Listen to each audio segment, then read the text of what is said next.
Yan guys, family oh. Muusok-usok pa yan oh. Sarap. Ay, pansit bihon pala. Sorry. Ayan po guys, gawa tayong sausawan natin. Ito, may toyo po tayo dito. Meron po tayong toyot kalamansi. Kaso lang, mas mahal ang kalamansi po dito. Tsaka mahirap bilhin. Ito po, lemon na lang gamitin natin. Ito, style ni Daddy Rico. Ito, toyo. Gaganunin sa gulay. Nahaluin. Gaganunin, ganyan.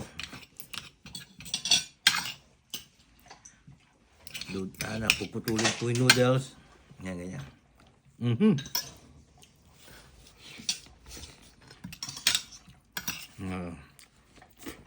Yung pinaka-texture niya, hindi po siya masyadong malambot, lagi.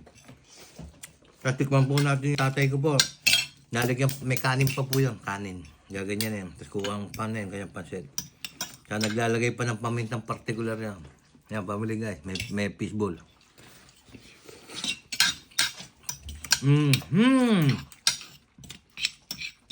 Sarap guys, family. Pansit bihon with fishball, shrimp, atay ng manok, chicken liver, and chicken breast. Beautiful.